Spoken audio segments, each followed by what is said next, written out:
नमस्कार, जय हिंद, जय भारत दोस्तों। आज मैं 15 अगस्त के मौके पर आपके बीच रूबरू हो रहा हूँ। सबसे पहले हिंदुस्तान को, हमारे तमाम भाइयों को 15 अगस्त की ढेर सारी शुभकामनाओं के साथ मैं आपके बीच आया हूँ और एक बहुत बड़ा विषय के बारे में। भाई साहब, मैं इतने दिन राजस्थान के साथ खड़ा था और खड़ा रहूँगा। मैं ये पहले भी बोला था और आज भी बोल रहा हूँ। अभी YouTube मामला शांत नहीं हुआ था, लेकिन कुछ हद तक शांत हो गया था, तो हमने भी अपडेट देना बंद कर दिया था। लेकिन मुझ पर एक ऐसा प्रेशर आया, कुछ लोगों ने मुझे फ़ोन करके भी कहा कि ठीक नहीं होगा। YouTube मामला कॉपीराइट वाला और स्ट्राइक वाला मामला था। गाइडलाइन जारी की थी हमारे आदरणीय प्रकाश भाई जी, बालोत्र के बहुत बड़े सिंगर हैं, होना भी चाहिए, उनका टैलेंट है, मैं नहीं कहता। मैंने एक विषय पर एक वीडियो बनाया था कि एक ही वीडियो अपलोड किया था मैंने, उस पर अनेकों लोगों के कमेंट आए थे। वो वीडियो मैंने बनाया था, मैंने टाइटल रखा था टाटा बाय बीकानेर। तो हमारे प्रकाश जी भाई बढ़ गए, इतना घृणा करने लगे मुझसे कि वो यहाँ तक उन्होंने यहाँ तक कह डाला कि मैं FIR दर्ज करवाऊंगा। मैं जहाँ बैठा हूँ, जिस जगह बैठा हूँ, मैं तुरंत यूं काम करवा सकता हूँ। तो भाई साहब, मैं बोलता हूँ, अमित पिलानिया ने तो कुछ कोई बड़ा किया कि नहीं किया है, लेकिन YouTube के माध्यम से मैं तमाम युवा वर्गों के साथ हूँ, और अब पहले भी था और आज भी हूँ मैं। और यही कहना चाहूँगा कि जब जब YouTube भाइयों मुसीबत रहेगी तो अमित पिलानिया खड़ा रहेगा। और दूसरी रही बात, हमारे आदरणीय प्रकाश जी मालिक कहते हैं कि भजन मेरे हैं, मेरी वॉइस है। कलाकार हो, आपकी आवाज़ है, मानता हूँ। पन्ना लाल ने जो भजन लिखा, मीरा भाई, बीरा महारा रामदेव, उस भजन को आज हिंदुस्तान के तमाम आर्टिस्ट गाते हैं।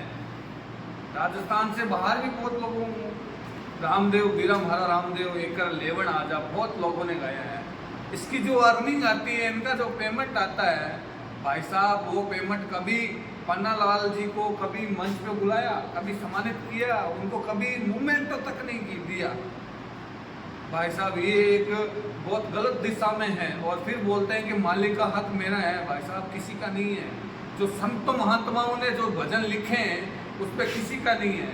आप खुद लिखो अपनी कलम से, खुद अपनी कलम से लिखो, फिर बोलना कि ये भजन मेरा है और मैं इस पर कॉपीराइट दूंगा। इस पर कोई आप अपलोड नहीं करोगे, ऑटोमेटिक कॉपीराइट आ जाता है YouTube का, अगर किसी कंटेंट अगर ओरिजिनल हो तो। अरे एक आम शो और आम पब्लिक प्रोग्राम होता है, उस पर किसी का अधिकार नहीं होता। मालिक का हक उसका घर का होता है। मैं फिर से बता देता हूँ, चाहे मुझ पे हजारों FIR दर्ज हो जाए, मैं फिर से माफ़ी मांगूंगा। मुझ पर फिर से स्ट्राइक आई थी BR पिलानिया पर, अभी हाल ही में 2 कॉपीराइट आई थी, प्रकाश माली ऑफिशियल चैनल से आई थी। उससे पहले 16 स्ट्राइक आई थी, वहाँ पर बहुत से वादे हुए थे। लेकिन फिर वही 1.5-2 महीने बाद हमारे YouTube चैनल BR पिलानिया पर प्रकाश माली ऑफिशियल से 2 स्ट्राइक आई थी। क्यों आई थी? क्योंकि अमित पिलानिया का चैनल उठ ना पाए। इस पर्पज पे आए कि हटाना तो तय है। अरे भाई साहब, चैनल खत्म हो जाएगा, आदमी थोड़ी खत्म हो रहा, फिर खड़ा कर लेंगे चैनल को। माटी की महक जो चैनल है, वो मैं ही चलाता हूँ, बहुत कम चलाता हूँ उस चैनल को। मेरे को टाइम नहीं मिलता भाई साहब, बहुत कम टाइम मिलता है। मैं अपना समय निकाल कर आम राजस्थान के युवा वर्गों से बात करने के लिए आता हूँ, लेकिन फिर भी लोगों को बर्दाश्त नहीं हो रहा कि अमित पिलानिया के 2-2 चैनल क्यों चल रहे हैं। माटी की महक पर स्ट्राइक आ रखी है प्रकाश माली ऑफिशियल से। मैं आपको ये स्क्रीनशॉट दिखा रहा हूँ। मरुदर जोत जगा गए हो, हमारे गोपाल जी बजाज जी ने लिखा। आज वो भगवान के पास हैं, भगवान उनकी आत्मा को शांति दे, लेकिन मरुदर जोत जगा गए हो भजन प्रचलित हुआ, वो अमर गीत हो गया।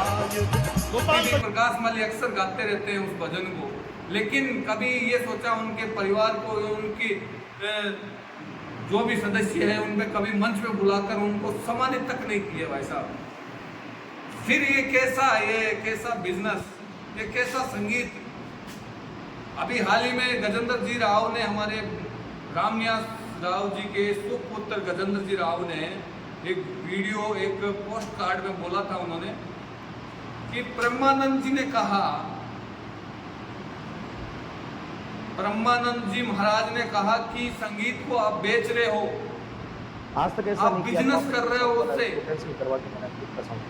आप अपना घर थोड़ना चला रहे हो, आप अपना बिजनेस कर रहे हो। घर चलाने के लिए जिस प्रोग्राम पर जाओगे आप, उस प्रोग्राम में कुछ ना कुछ आपको मिलेगा, उससे आपका परिवार, बच्चों की पढ़ाई, घर, जो भी XYZ, वो तमाम घर चलाया जा सकता है।